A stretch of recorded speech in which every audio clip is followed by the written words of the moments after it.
Dia hanya menyampaikan, menyampaikan tabligh kan, kita duk kata sifat Nabi tabligh, dia menyampaikan.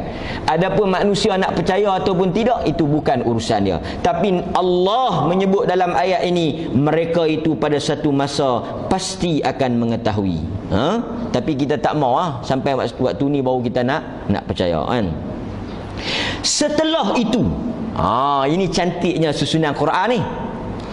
Apabila Allah Subhanahu wa ta'ala menceritakan tentang hari kiamat, tentang kebangkitan semula, manusia ini akan dihidupkan semula dan sebagainya, timbul satu isu. Allah Subhanahu wa ta'ala sambung ayat yang selepas itu dengan dia menceritakan benda-benda yang ajibah, benda-benda yang ajaib, iaitu penciptaan langit dan bumi. Soalan yang timbul, apakah kaitan di antara bukti kekuasaan Tuhan dalam penciptaan langit dengan kewujudan kiamat? Macam mana kita nak relate, kita nak hubung kaitkan ayat 2-3 ayat yang awal ni Tuhan cerita tentang kiamat. Ayat yang berikutnya Tuhan cerita tentang bumi, Tuhan cerita tentang gunung ganang, Tuhan cerita tentang siang dan malam, Tuhan cerita tentang hujan, Tuhan cerita tentang matahari. Di mana titik kaitan di antara dua isu ini? Kata para ulama, antaranya Al-Hafidh Ibn Kathir rahimahullahu ta'ala, Allah Subhanahu wa ta'ala setelah dia menceritakan tentang kiamat, dia menceritakan pula tentang kejadian-kejadian alam, penciptaan-penciptaan alam. Untuk sebab apa? Kata Ibnu Kathir, untuk nak memberitahu kepada manusia, lihat apa yang Tuhan mampu lakukan, apa yang Tuhan boleh cipta, apa yang Tuhan boleh jadikan. Dengan kamu melihat apa yang Tuhan jadikan itu, benda-benda yang tak ada manusia yang boleh buat apa yang dia buat, maka tak bolehkah kamu nak mempercayai dia boleh menghancurkan benda tu? Daripada benda-benda yang besar, dia menciptakan langit, bumi, gunung ganang. Saya kita tengoklah ayat-ayat yang berikutnya. Dia boleh ciptakan benda yang besar dan ajaib itu, yang tak ada makhluk yang boleh buat macam mana dia buat. Tak kalah dia tak boleh hancurkan benda-benda tu. Orang kata apa? Nak buat ni payah, nak pergi jahanam tu senang. Itu dia bahasa kita kan. Nak buat ni payah, nak bagi jahanam tu cukup mudah kan. Nak buat kereta, nak buat motor ni payah, nak bagi jahanam bawa-bawa belah apa-apa tiang ke apa, jahanam lah tu. Tuhan suruh apa tengok? Macam ayat yang berikutnya, alam naj'alil arda mihada, kami jadikan bumi ini antara nikmat Tuhan. Macam kita baca dalam surah Ar-Rahman, banyak Allah sebut dia jadikan bumi ini mihada, sebagai hamparan untuk kita. Dan dalam ayat yang lain, bumi ini ditundukkan untuk manusia. Manusia boleh melakukan urusan kehidupan mereka tanpa ada sebarang masalah. Bumi ini tunduk pada manusia. Apa yang manusia nak buat atas dia, apa yang manusia nak lakukan di atas dia, tak pernah dia bantah. Kok kita paling tak mau nak tembus kan, dia tapi paling tang lain.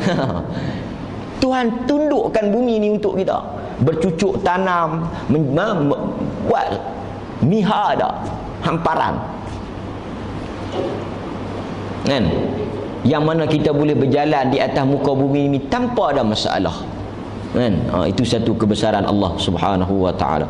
Wal jibal autada, dan bukit, bukit autada, sebagai pasak ataupun pengimbang kepada bumi ini. Ini sains sikit lah.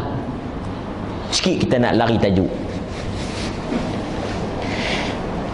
Bila hujan turun kan, ada doa riwayat Muslim, Nabi baca untuk alihkan hujan.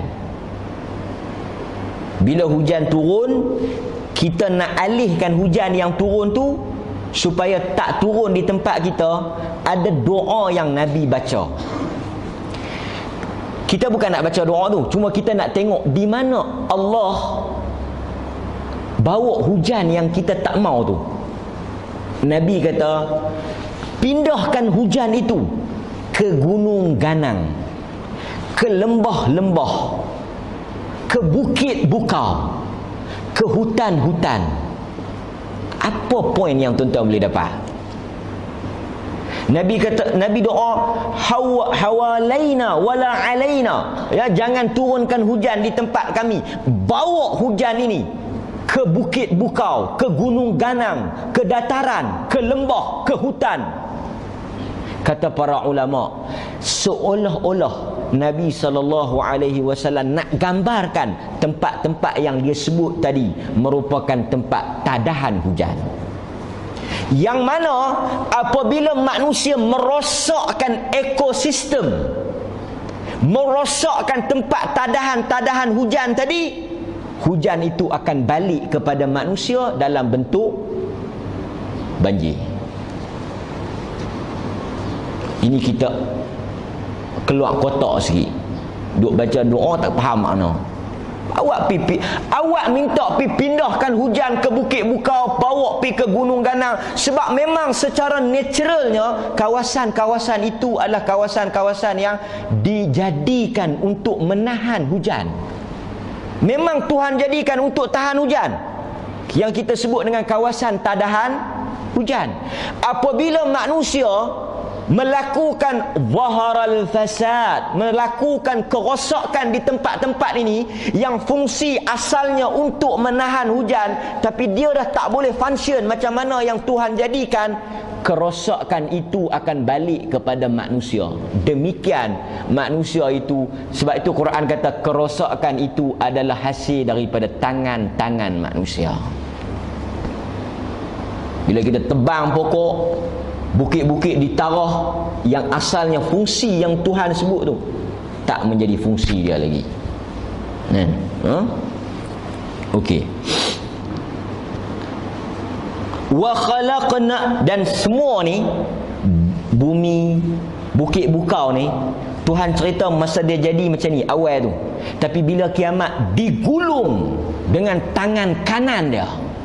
Dalam hadis sebut Allah gulung langit dan bumi ini dengan tangan kanan dia. Tu berbayangkan macam mana keadaan tu kan? Dan juga di antara kekuasaan Allah, wa khalaqnakum azwaja, dia jadikan kamu berpasang-pasangan. Ini juga antara kebesaran Tuhan, menjadikan manusia itu ada suami, ada isteri, ada pasangan hidup. Kahwin ni antara tanda kebesaran Tuhan. Macam ayat yang imam baca tadi kan, ya ayyuhan nasu ubudu rabbakumul ladzi khalaqakum min nafsin wahidah wa khalaqa minha zawjaha wa batha minhuma rijalan katsiran wa nisaa. Quran kata ya ayyuhan nas ubudu, wahai manusia, sembahlah Tuhan. Sebab apa? Sebab dia yang menciptakan kamu, dan daripada diri kamu dia ciptakan pasangan kamu. Pasal itu manusia dia kena kahwin dengan manusia, dia tak boleh kahwin dengan jin, ataupun dia tak boleh kahwin dengan binatang. Dia kena kahwin daripada pasangan dia, jenis dia. Dan dalam ayat yang lain Tuhan kata wa min ayatihi, daripada tanda kekuasaan dia, dia menciptakan daripada diri kamu azwaja, pasangan. Pasal itu orang yang hidup tak ada pasangan ni, dia seolah-olah macam menyelisihi fitrah. Menyelisihi fitrah. Setiap benda ada pasangannya. Itu antara kebesaran Allah Subhanahu wa taala. Pasal itu dalam Islam tak ada konsep apa? Tabattul. Bisa dengar tabattul? Dalam Islam tak ada konsep dia panggil kerahiban. Kerahiban ni apa kita nak terjemah? Macam konsep ni lah, bila seseorang itu kuat agama tak boleh menikah. Padri-padri kan, ni semua yang tak boleh menikah ni, kalau tuan-tuan tengok semua hak kuat agama. Walhal hak kuat agama ni boleh tahan juga nafsu dia kan. Kuat agama, tok sami. Bila kuat agama, dan jadi yang kata apa, orang alim, salah satu benda yang dia kena korbankan, dia tak boleh menikah. Padri pun sama, pun tak boleh menikah. Dalam Islam tak ada konsep ni. Bukan cara nak dekatkan diri dengan tak menikah, bahkan sebaliknya, cara nak dekatkan diri dengan menikah. Sehingga ada riwayat Ibn Abbas kata, kalau ada sehari dua lagi hidup, kalau Dan nikah, aku menikah.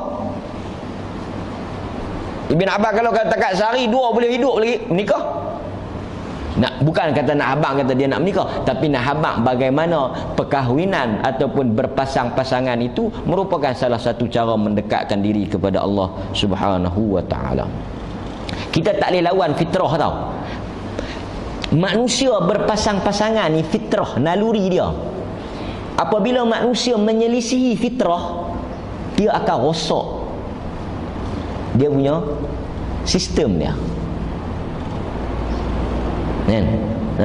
Sebab itu Nabi SAW tak salahkan orang yang bercinta, cuma bagaimana dia menyalurkan cinta tu. Kan? Dia ada sahabat yang kata dia cinta, dia berkenan pada satu orang perempuan. Nabi kata lam nura mutahabbain, dalam riwayat Bukhari, lam nura mutahabbain mithla nikah. Kan? Nabi kata kalau cinta kahwin lah. Kan? Nabi tak kata hang ni apa ni cinta-cinta kan? Baik-baik ni. Baca Quran tu. Kan? Ada lah nak baca Quran. Kan? Apa ni menikah-menikah tu pergi puasa? Kan? Tak, Nabi kata lam nura mutahabbaini mithla nikah. Kan? Kahwin. Nabi kata. Kan? Kemudian ini berpasang-pasangan ni merupakan antara kebesaran Allah Subhanahu wa taala. Pasal itu dalam Islam kahwin ni satu syiar, satu benda yang digalakkan. Wa ja'alna naumakum subata, dan Allah menjadikan malam sebagai tempat untuk kamu beristirahat. Malam tidur ni, tidur. Wa ja'alna naumakum, Tuhan kata tidur tu nikmat. Ni tidur ni nikmat tau. Tak tidur ni penyakit. Ni sikit kita nak sentuh bab tidur ni. Pasal waktu-waktu lah ni waktu tidur. Kan? Dalam ayat kursi, ayat kursi kan? Dalam ayatul kursi Allah kata apa? La ta'khudhuhu sinatun wala naum. Dia ni Tuhan ni sifat dia apa?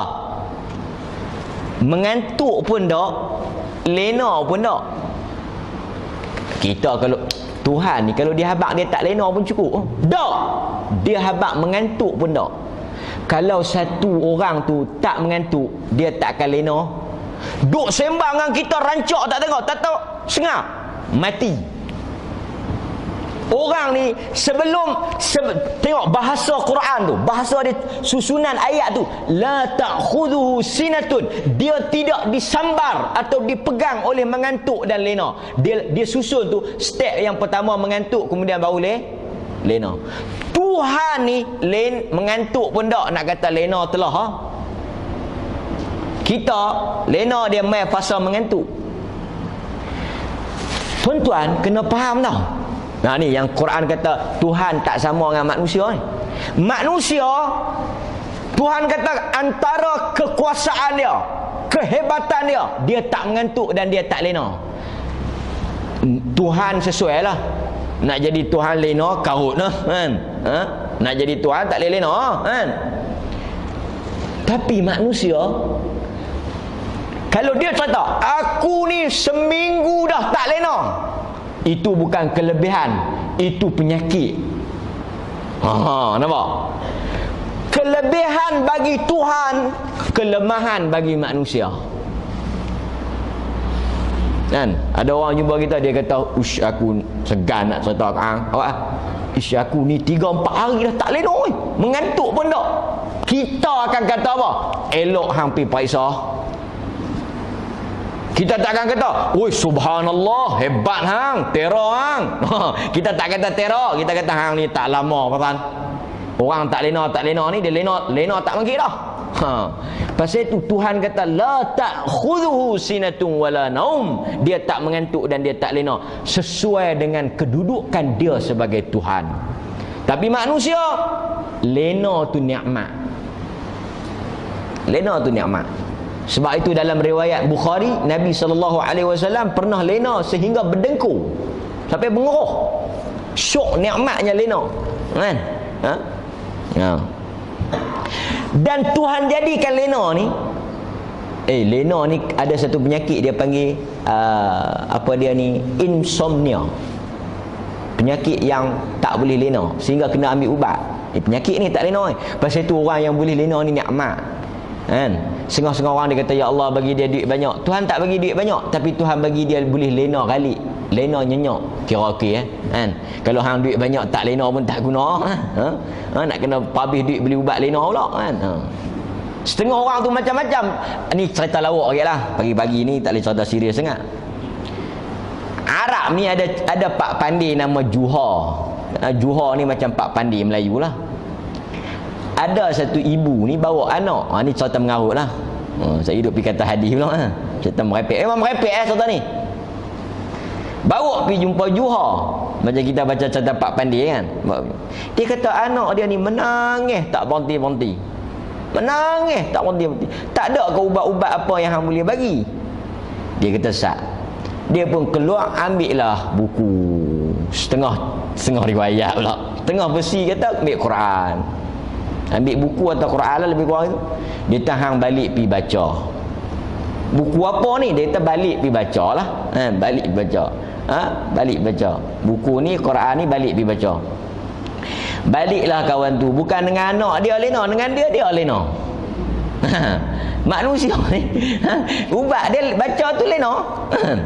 Kita pegang pun menguak dah. Ni yang buku banyak-banyak ni tak tahu siapa nak baca ni. Pegang tu, aduh, dia tu tadi tak mengantuk, pegang-pegang mengantuk. Jadi kalau tuan-tuan tak boleh lena, tak payah cari ubat, pegang Quran, baca 2-3 ayat, macam bogam pun. Punya jahat setan, kan? Jadi dalam ayat ni naumakum subata, kata Ibnu Kathir, Allah Azza wa Jal menjadikan tidur ni sebagai rehat. Sebab apa? Sebab apa tidur ni subata, sebagai istirahat? Kerana kata Ibn Kathir, apabila tidur manusia tak bergerak, sakin, dia sengat. Kita bila nak rehat, kita duduk sengat. Jadi Quran susun tu cantik.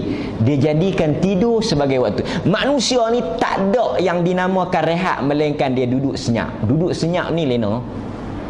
Dia tak syak aku nak rehat, syak. Rehat tu makna lena. Lena. Dia rehatkan manusia daripada apa? Harakah, pergerakan. Gerakan kita ni, bila kita bergerak, kita letih kan. Jadi dia rehatkan kita dengan berhentikan pergerakan itu. Wa ja'alna al-laila libasa, dan dia jadikan malam sebagai pakaian. Kata para ulama, apabila malam ni dia gelap, dia menutup, kan? Menutup. Pasal itu malam ni dia umpamakan libas. Libasa ni pakaian. Pakaian ni macam kita baca ayat Quran kan, hunna libasul lakum, isteri adalah pakaian bagi suami, wa antum libasul lahun, dan suami adalah pakaian bagi laki-laki. Apa makna, apa fungsi pakaian? Fungsi pakaian menutup aib, menutup aurat. Ni korak-korak badan kita, panau ke apa ni, bila pakai jubah ni, nampak putih, akan balak lebih pada kebau. Jadi sebab itu, wanita, isteri, dia kena tutup aib suami. Dia kena jaga maruah suami. Suami pun kena bersifat apa? Libas. Suami tu kena jadi pakaian untuk isteri. Dia kena tutup. Sebagaimana pakaian tutup badan kita, demikian juga isteri dan suami menutup kelemahan masing-masing. Bukan buka. Pakaian ni bukan untuk ditunjuk, tapi untuk menutup. Quran kata malam itu menutup. Malam itu menjadi pakaian. Malam ni dia melindungi kita berbanding dengan siang. Dan yang terakhir kita ambil bagi ni ayat yang berikutnya, ayat yang ke-11, wa ja'alna an-nahara ma'asya, dan dia jadikan siang sebagai tempat penghidupan. Malam dengan siang ni nikmat tau. Wa min ayatihi, dan di antara tanda-tanda kebesaran dia adalah pertukaran siang dan malam. Tuan-tuan boleh dah imagine satu keadaan siang tanpa malam. Maknanya 24 jam dalam kehidupan kita itu siangnya tanpa datangnya malam. Kita takkan boleh hidup dalam keadaan itu.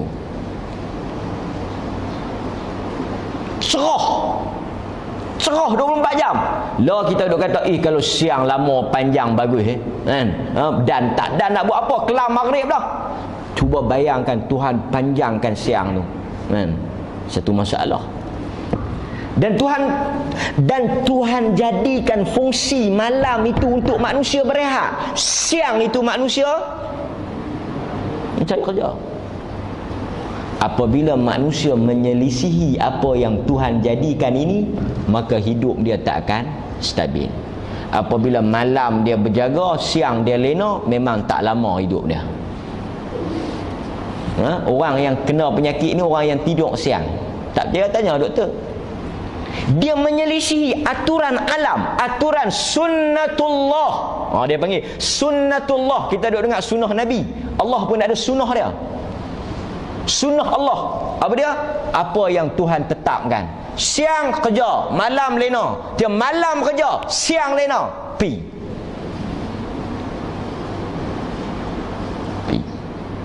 Tapi bukanlah haram. Cuma dia menyelisih sunnah lah. Menyelisih sunnah alam tu. Kan? Jadi kita manusia ni tak payah duk pulun sangatlah. Pada-padalah. Jadi sebab itu siang kita cari makan. Jangan siang pun balok. Aku siang ni aku nak mana lelaki hang siang-siang dia duduk masjid. Melampau kan. Ada masalah kan. Duduk masjid 24 jam pun tak bagi juga kan. Pergi kerja. Malam tu kita rehat, dan malam tu masa untuk manusia rehat dan manusia dengan Tuhan. Kita ni kesimpulannya ayat tadi Allah nak ajak apa? Dia kata malam ni tidur kami jadikan untuk rehat. Tidur kami jadikan untuk apa? Rehat. Ini juga ayat ni menunjukkan bahawa manusia itu taklah diwajibkan beribadat 24 jam. Pasal tu Abu Darda kena bantai dengan Salman sampai semayang tak berhenti, sampai tak lena. Nak makan puasa, nak lena nak semayang. Salman nak makan, tanya Abu Darda, hang tak makan? Puasa. Hang ni pelik makan. Lepas tu Salman nak lena, Abu Darda nak pergi semayang. Salman kata, hang lena lu, satgi ku gerak. Pelik larang orang semayang. Kita larang orang daripada tak semayang. Salman kata lena, satgi ku gerak. Abu Darda lena. Dekat nak subuh, Salman kata, mangkit, lah baru semayang. Ini Islam. Jangan tuan-tuan duk terpengaruh dengan cerita-cerita. Jangan main-main Tok Guru kami kan. Pi waktu mana pun duk atas sejadah. Hebat Tok Guru Pi waktu mana pun duk atas sejadah. Tasbih tu duk di tangan dia. Makan waktu bila pun tak tahu.